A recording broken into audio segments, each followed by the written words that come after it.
अक्सर आपने अपने आसपास हजारों लोगों को यह कहते सुना होगा कि इस लड़के का दिमाग बहुत ज्यादा है और यह जीवन में बहुत तरक्की करेगा, और साथ ही यह भी सुना होगा कि ये आदमी किसी काम का नहीं, इसका तो दिमाग ही नहीं, ये जीवन में कुछ नहीं कर सकता। और अगर आप भी उनमें से हैं जो मानते हैं कि किसी आदमी का दिमाग ज्यादा होता है और किसी का कम, वह तो बहुत इंटेलिजेंट और जीनियस है और मेरा दिमाग बहुत कम, तो यह वीडियो आपके लिए है। इस वीडियो को अंत तक देखिएगा। इस वीडियो के अंत में आप मान जाएंगे कि कम और ज्यादा दिमाग वाला कॉन्सेप्ट पूरी तरह सच नहीं है, बल्कि वास्तविकता तो यह है कि एक इंसान अगर फिजिकली फिट है, यह कहने का मतलब है कि अगर कोई व्यक्ति मेंटली चैलेंज नहीं है और वह नॉर्मल या सामान्य इंसान है, तो उसका दिमाग किसी इंसान से कम नहीं होता। हर व्यक्ति का दिमाग एक सुपर कंप्यूटर होता है। ये तो हो सकता है कि कोई व्यक्ति किसी पर्टिकुलर टाइम में किसी चीज में फोकस न कर पाता हो, किसी एरिया या सब्जेक्ट में कंसंट्रेट न कर पाता हो, जिसकी वजह से वह अपने दिमाग का 100% इस्तेमाल नहीं कर पाता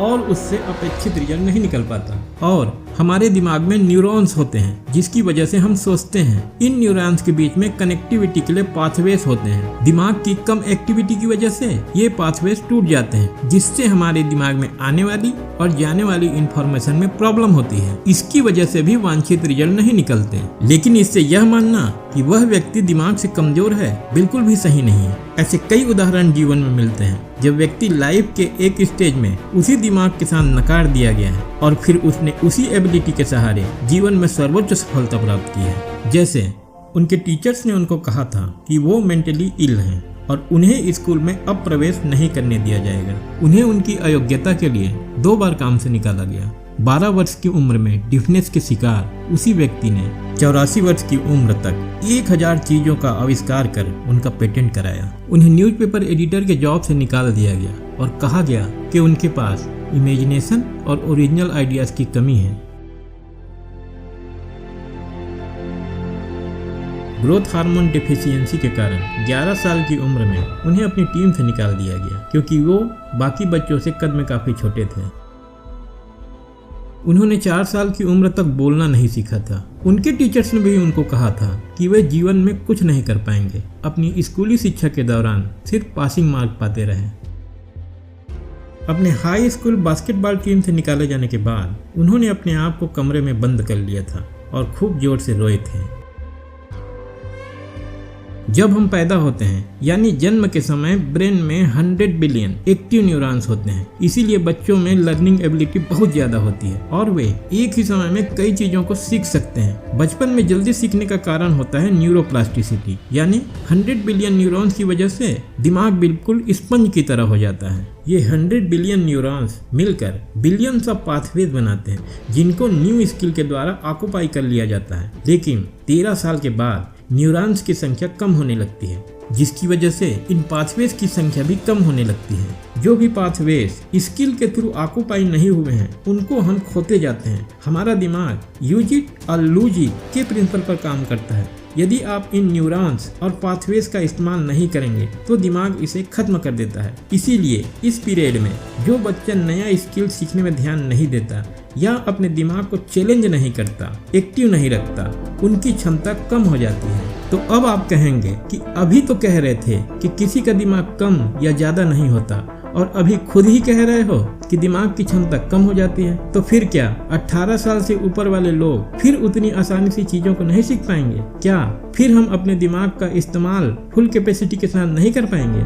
तो दोस्त, ऐसा नहीं है। आप न्यूरोजेनेसिस के थ्रू अपने न्यूरॉन्स और उनके पाथवेज को आसानी से इंक्रीज कर सकते हैं। अपने दिमाग की कैपेसिटी को जितना चाहे उतना बढ़ा सकते हैं।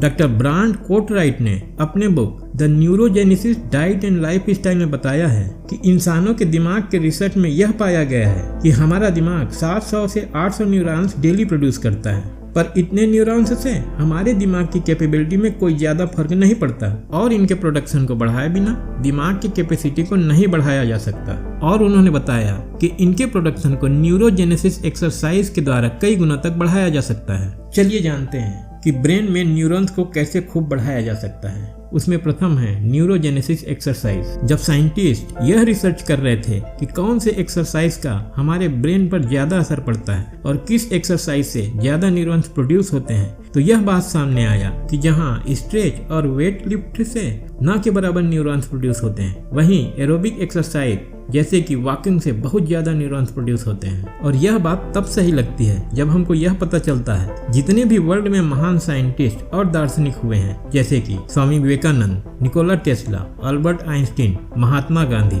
चार्ल्स डिकेंस, स्टीव जॉब्स और गोथे, इन सब में एक बात कॉमन थी, ये मीलों तक वॉकिंग करने वाले थे।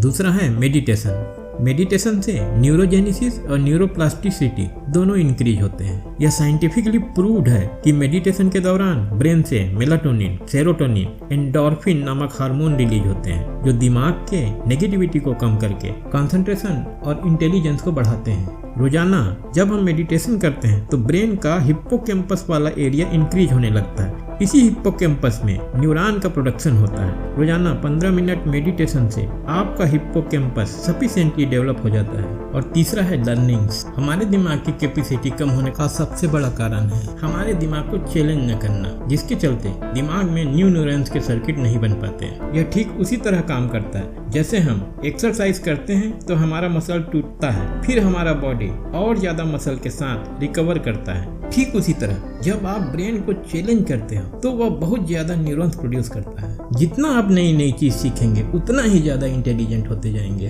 तो अगर आप चाहते हैं कि आपका दिमाग भी बहुत ज्यादा पावरफुल बन जाए तो आप अपने दिमाग का एक्सरसाइज रीडिंग, राइटिंग और विजुअलाइजिंग से करें, जिससे आपका दिमाग अगर बचपन की इनएक्टिविटी की वजह से प्रभावित हुआ है तो फिर से पूरी ताकत से तैयार हो जाए। आपको यह वीडियो कैसा लगा कृपया कमेंट बॉक्स में कमेंट करके जरूर बताइएगा। अगर यह वीडियो अच्छा लगा तो कृपया इस चैनल को सब्सक्राइब करिए और बेल आइकन को भी प्रेस कर दीजिए, जिससे जब भी मेरा नया वीडियो अपलोड हो आपको इन्फॉर्मेशन मिल जाए। यह वीडियो देखने के लिए आपका बहुत बहुत धन्यवाद।